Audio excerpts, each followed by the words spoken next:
What's up everybody, Superx fan here for another weekly update. So again, I'm going to forego the whole car portion of the weekly update because there's so much news to cover once again with lots of spy shots and lots of stuff here coming out before the Geneva Motor Show. And so I will be doing a separate video about the Mustang and all my thoughts about if I'm going to be keeping it and all that kind of stuff. So if you're not sick of hearing me talk about bullets and stuff yet, that video will be posted this weekend of all my thoughts currently on the Mustang and what I'm thinking about doing with it, all that kind of stuff. So definitely stay tuned for that. But let's just get right down to the news. The first thing is something that is almost certain to make every import fan cringe, and that is, I reported about this a couple weeks ago. There was rumors that Mitsubishi was resurrecting the Eclipse name for a new crossover, and it is official. They've officially announced and released a couple pictures of what is going to be called the Mitsubishi Eclipse Cross, which is short for crossover, but still just doesn't make sense. I don't know why.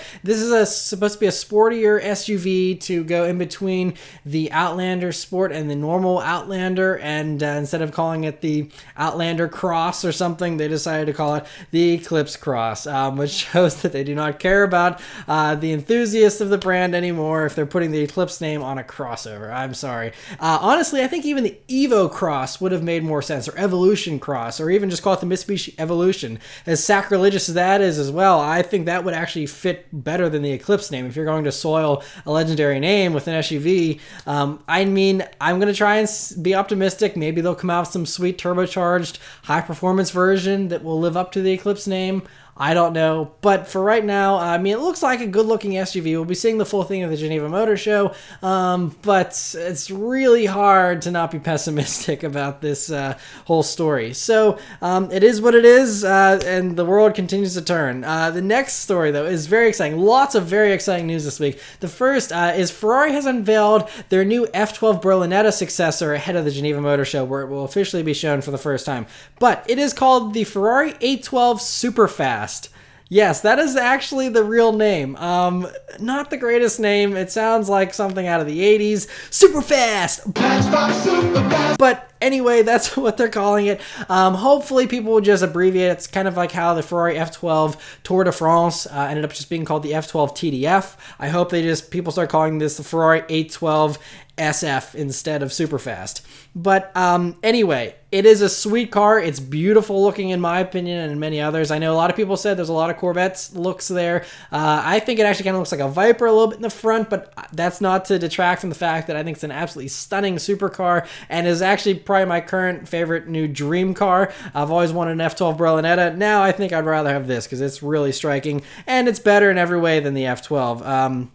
Naturally aspirated V12, which is important because Ferrari has said that in 2019, all their stuff is going to be at least partially a hybrid system, hybrid assist, and most likely all turbo stuff as well. So this is the final hurrah for this gloriously screaming V12 engine that's naturally aspirated here. And so it's essentially the engine out of the LaFerrari. It does the same horsepower as it does in the LaFerrari. The LaFerrari has more power thanks to the electric motors that has. This obviously is just the motor and that's it. The normal naturally aspirated engine. So it's the V12's bumped up from 6.3 liters in the F12 Berlinetta to 6.5 liters, so a little bit bigger. 789 horsepower is the actual number, 530 pound-feet of torque. So the regular F12 used to make 731 horsepower and 508 pound-feet. The TDF version did 769 horsepower, so this is still even 20 more horsepower than the TDF. And the TDF was already insanely overpowered as it is. So this thing is going to be a monster. It's going to still have an 8,500 RPM red line, even with that larger engine. And it's just, oh man, this thing just sounds so glorious. 7-speed dual clutch transmission like the other ones. The big change though for this car is this going to be the first Ferrari to have electric power steering. Now, with how much complaining people did whenever Porsche went to electric power steering, I'm sure that everyone that reviews this car is going to complain that the steering feel isn't as good as the F12 TDF, which is probably what's going to happen happen. But who knows? Maybe Ferrari did a really good job. They said that it actually, the electric system works better with their side slip angle, which is their drift mode essentially. And so it helps them to control that better. And so they say it makes for a better driving experience. I believe them. Other things, this has the rear wheel steering off the F12 TDF, which they call like a wheelbase shortening, virtual wheelbase thing.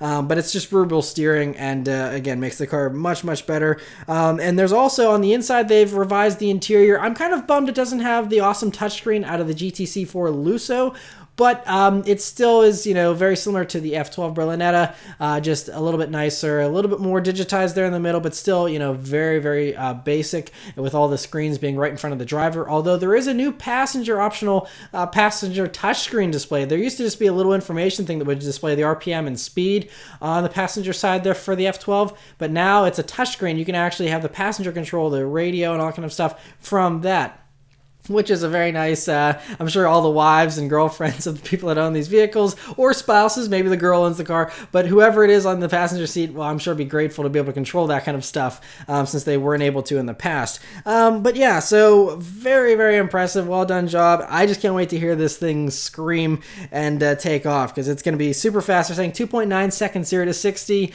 and so I think it's going to be very, very impressive. But yeah, the name needs a little bit of work, but I think it can be forgiven. It's pretty sweet. So anyway, cool to see that. Another amazing hypercar that was just revealed this past week was the Pagani Huayra Roadster. And they really were impressive when they engineered this. It's actually 176 pounds lighter dry weight versus dry weight over the coupe. Still 764 horsepower, which is 44 more than the coupe as well. 738 pound-feet of torque is unchanged. It's still got that glorious twin-turbo AMG V12 engine. It also has the 7-speed automated manual transmission that was in the Huayra BC. When that's actually, I think they said 40 pounds lighter than the normal dual-clutch transmission that was in the other Huayra, the normal coupe. Also, they've actually elongated the front nose there to help make it look a little bit better. And honestly, the Huayra I thought was always a pretty good looking car. That new front end kind of I had to warm up to for a while, but I did end up liking it. But now it actually kind of looks more like the Zonda again with the way they restyled the front nose. Again, no complaints. I think it looks spectacular. I love the way it looks. I also love, you know, the glass engine cover and just the way that they did the rear, you know, convertible part there is really awesome. Now, if you happen to be wealthy enough to own one of these, $2.4 million is the price, by the way, if you were even able to buy one from Pagani, but you're not, because all 100 of these have already been sold out, probably for months now, and it's going to be shown at the Geneva Motor Show. But yes, very rare, and yeah, must be sweet. But very cool to see that. Another very impressive thing was McLaren has teased out some more information about the 720S. That's not the official name just yet, but that's what everyone's expecting it to be called. The new McLaren 650S, you know, successor. And so the new numbers that we have here are that it gets from 0 to 124 miles per hour in 7.8 seconds. So roughly, you know, maybe a half a second after a BRZ gets to 60, this thing's doing 124. Just stupid fast. Quarter mile time for this thing is going to be 10.3 seconds as well. We know it's going to be using a new 4-liter twin turbocharged V8 engine that's, you know, an enhancement over the 3.8 that was in the McLaren 650S. And yeah, we don't have any other official info about it just yet. We did see the leaked pictures a couple of weeks ago, and we'll be seeing the full car revealed at the Geneva Motor Show as well. So can't wait to see that whole thing officially. Other exciting hypercar news is that Aston Martin has decided to unveil their AM-RB-001 hypercar, which is the thing they're building with Red Bull. And we've already seen the official pictures of it, but it hasn't actually been seen in the flesh by anyone until it was actually unveiled at the Canadian Auto Show this past week. I just showed it there. An interesting place to show it, but hey, that's awesome. And so we finally get to see, you know, what it looks like in person, or at least through pictures, you know. And some really exciting stuff is they've been announcing some new info about it. The first big information is that it's not going to actually be called that. They're going to rename it to a normal name, thankfully, and so it's not going to be called the AM-RB-001. That's just the, you know, development name currently. Other things is they've announced some partners that they're working with to build this vehicle, in addition to Red Bull Racing, which is, again, an awesome partner on its own, but Cosworth is going to be building the engine. The famous Cosworth that makes glorious engines. They're making a 6.5-liter naturally aspirated V12 engine for this thing. Sounds spectacular. We've also heard that it's going to have a 1 horsepower per kilogram rating, you know, as far as, you know, it's similar to the Koenigsegg 1-to-1. And so they're expecting this naturally aspirated V12 engine to do 900 horsepower in order to maintain that, you know, power to weight ratio. So that's going to be augmented by an electric motor as well. And the people that are going to be making the battery for that electric motor are Rimac, which are the same people that make the crazy electric cars that are outrunning Teslas and LaFerraris and stuff. So all kinds of good stuff here. This is really shaping up to be epic. And they actually, I think they called it during the press conference like the car that defines the time or something very ambitious like that. Anyway, I mean, I don't doubt that it's going to be epic for sure. And they also reiterated that they're going to be building 150 of these total, and that's including prototypes, and also they're going to do 25 additional track-only models. So similar to the P1 and the P1 LM and stuff like that. They're going to start going to customers in 2019, and yes, just a bonkers vehicle.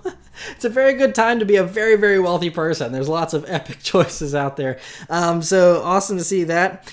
Some more affordable awesome news, although not super affordable, is that this past week, a dealership leaked out what is potentially going to be a Cayman GT4 RS. Now, dealerships have always been shady with leaks in the past, and a lot of them just pretend like they know stuff when they really don't.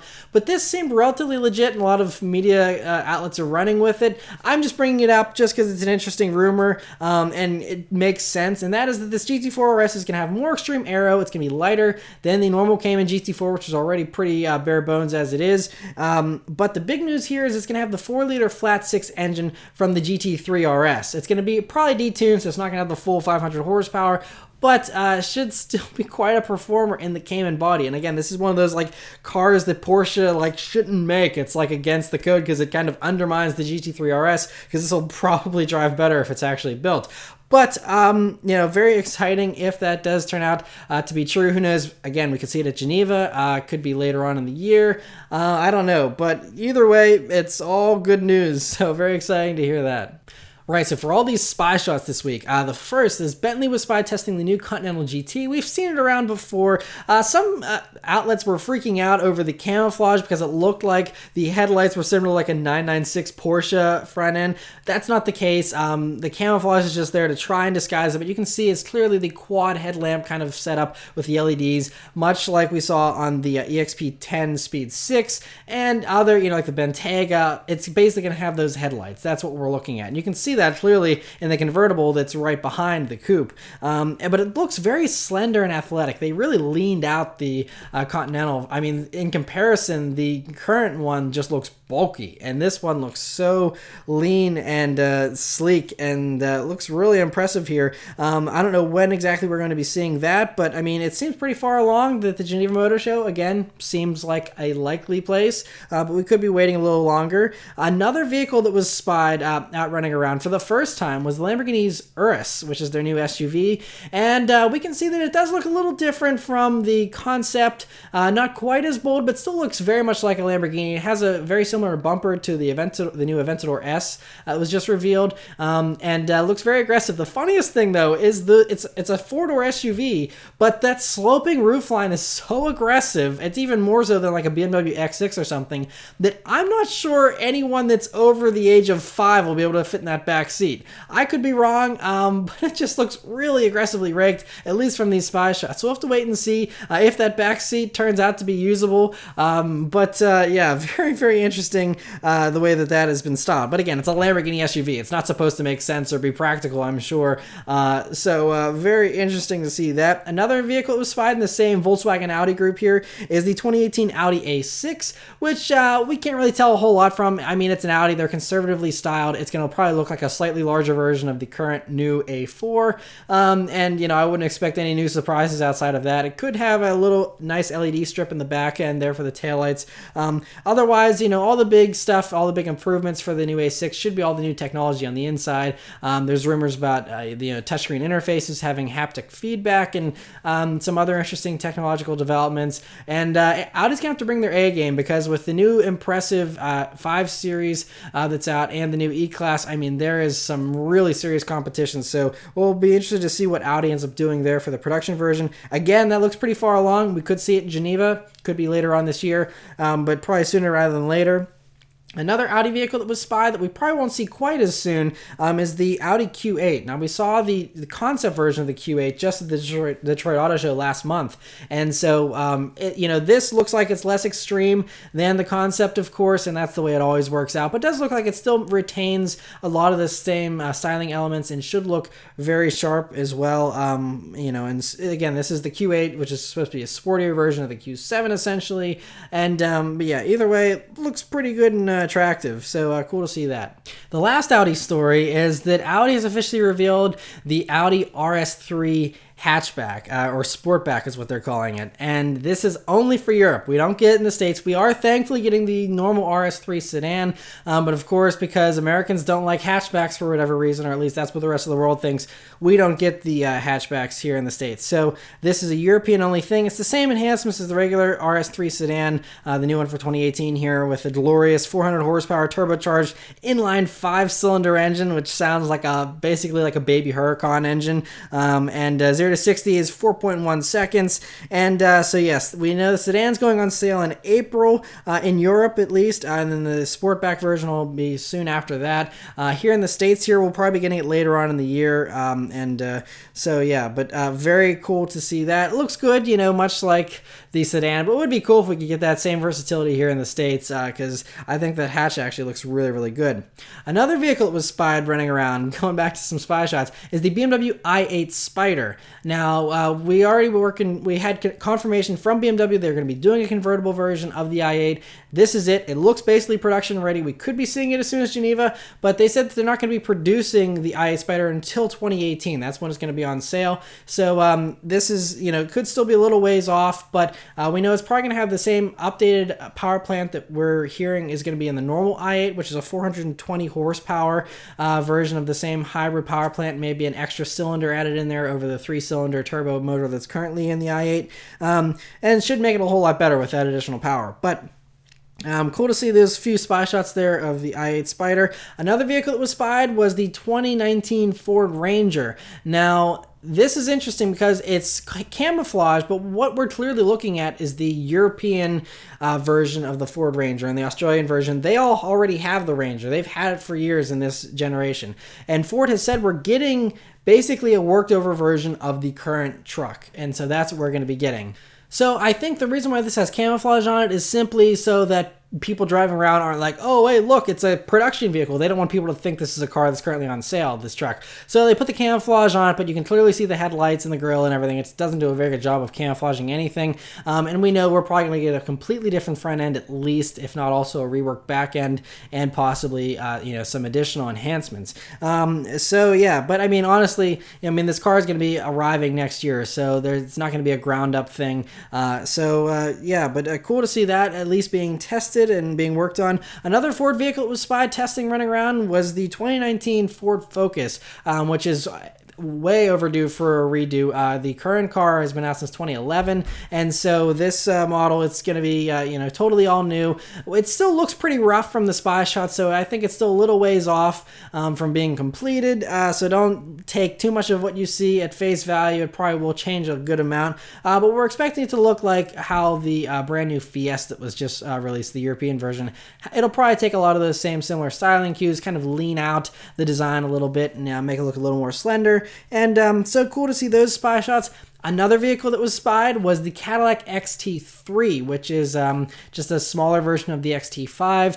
We don't know what it's going to be based on within the GM portfolio, or if it'll be something completely unique to Cadillac as far as platforms and things go, because we do know that it has a multi-link rear suspension there, so it's not going to be as crude as the Buick Encore and those vehicles, the Chevy Trax. It's going to be nicer and different, completely different than that, so it's not based on that, thankfully. But we don't know, much more about it. The camouflage was very heavy, so it's even hard to see anything about the design. The only interesting thing we can pick up from the camouflage is that the back end looks like it has some kind of horizontal tail lamps, which is different for a Cadillac, considering they all typically do the vertical thing, which I really like and would be kind of sad to see them ditch. But again, this is a test mule, so things couldn't change for sure.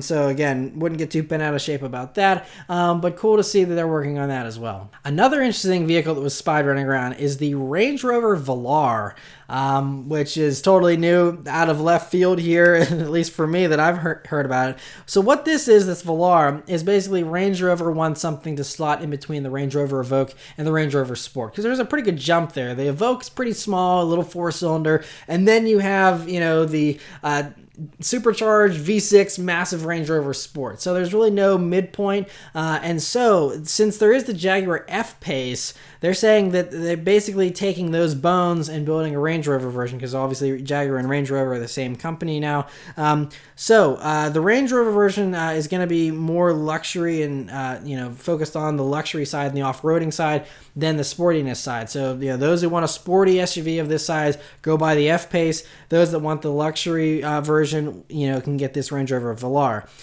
So it's going to be designed to compete with the Porsche Macan still, though, and also the Mercedes-Benz GLC, which is wildly popular. But as we can see from the spy shots, it looks very sleek. The wheelbase looks a little shorter, and the whole car looks a little shrunken down. It looks like almost like a slightly smaller version of a Range Rover Sport. It looks very good, though, from what we can see here. And they said that this was spied leaving the production facility, so it seems like it's basically ready to go. So another vehicle we'll most likely see at the Geneva Motor Show here in March, and who knows, images will probably leak out beforehand. But yeah, cool to see that, and it'll be interesting to hear what kind of engines they use. Most likely it'll share a lot of the same engines with the F-Pace, but could get some unique stuff as well. But anyway, interesting to hear that. Speaking of Jaguar, though, they've made some enhancements here for the 2018 models of some of their popular models. So the main thing is there's a brand new 4-cylinder gasoline engine that's going to be able to be put in the XE, the XF for the first time, and the F-Pace for the first time.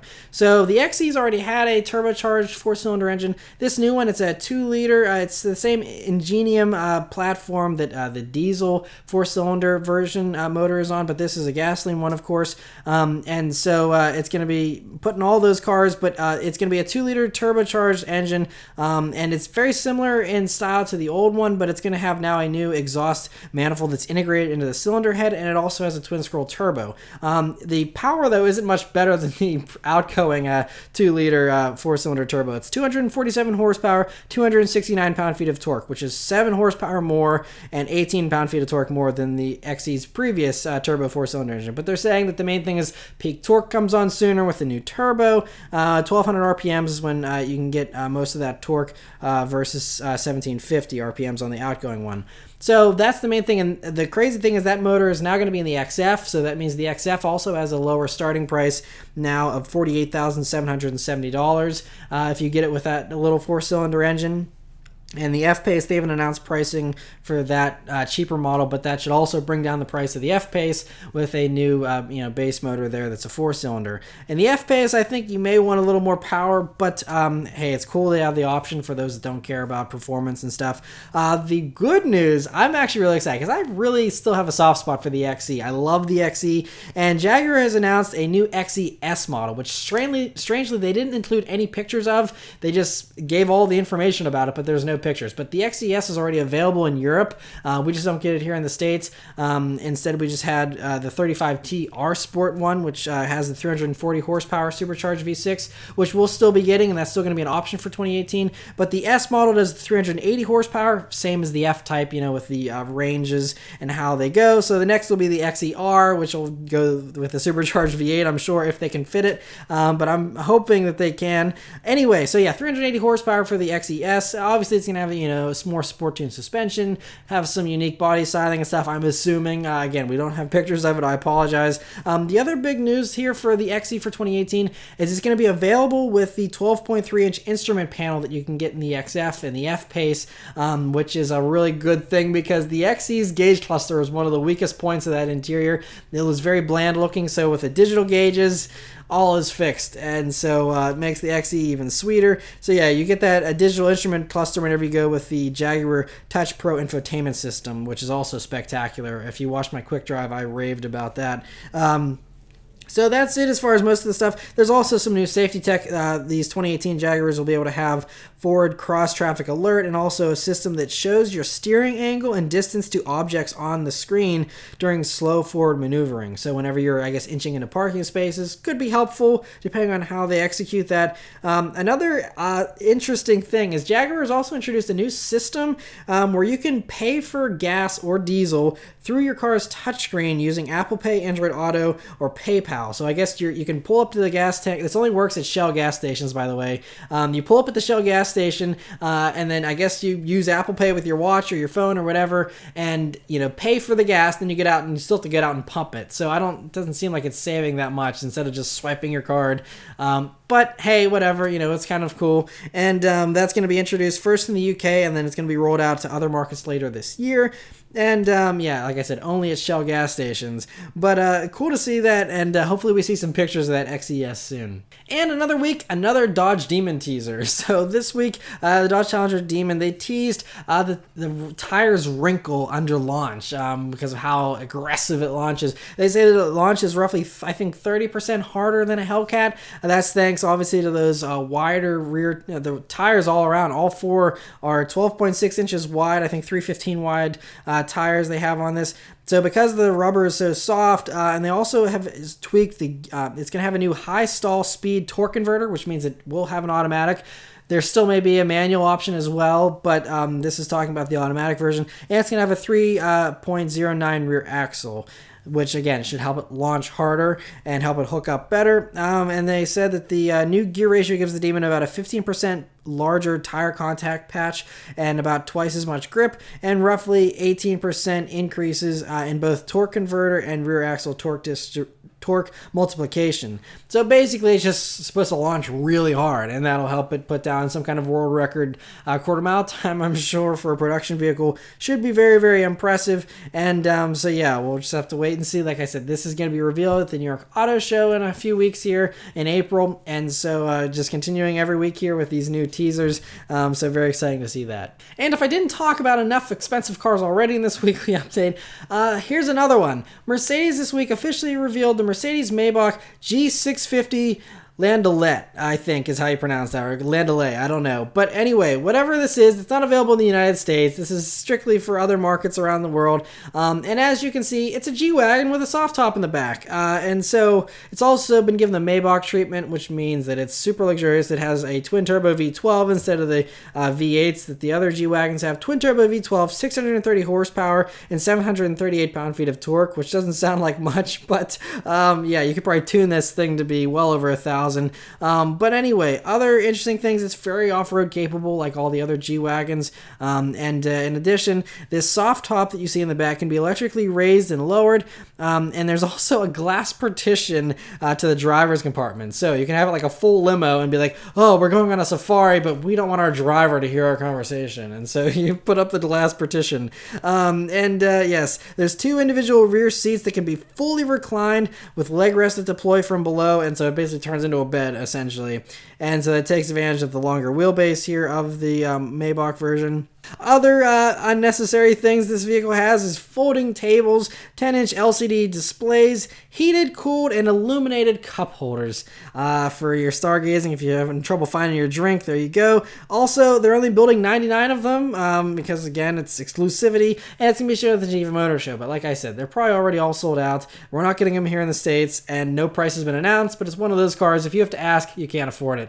So interesting to see that. Some more reasonable stuff, but again, a very nice luxury car. The 2018 Lexus LS, they just announced that there's going to be a hybrid version called the 500H. Imagine that, just like the LC 500H that has already been revealed and people are currently driving it for reviews now. And so that has been announced. We're going to be seeing it at the Geneva Motor Show. Should look very similar to the standard LS, and it's probably going to have this. They didn't announce the motors, but it'll probably have the same engine as the LC 500H, which is a 3.5 liter V6, along with the electric motors and batteries to help boost the output. And finally, the last story this week, and that is that Hyundai has revealed the 2018 Accent, which is their smallest little car. And I gotta say, Hyundai has actually done a pretty good job. Usually these subcompact cars look a little weird or a little too shrunken down. This actually looks pretty nice. It looks like a smaller version of the Elantra, basically, and actually looks pretty good, honestly. And it's got some pretty nice features in it too as well. It's got a 7-inch touchscreen that has Apple CarPlay and Android Auto. It can have heated seats, and again, this is for a subcompact. Pretty nice. It also can have automatic emergency braking. That's an option, which is cool. But the interesting thing is this has an updated 1.6 liter direct injected 4-cylinder engine that does 132 horsepower and 119 pound-feet of torque.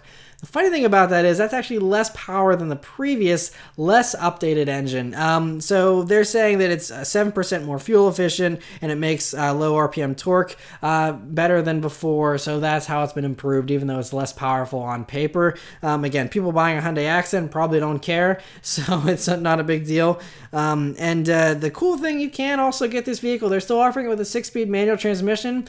An automatic is available as well. It's a 6-speed automatic.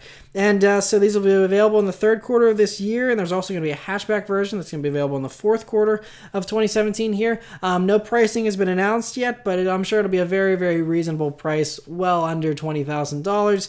And so yeah, cool to see that. But yeah, so that's it for all the news this week, guys. Thank you guys very much for watching. Let me know your thoughts about all these new cars in the comments below, and I'll see you guys next time. Take care.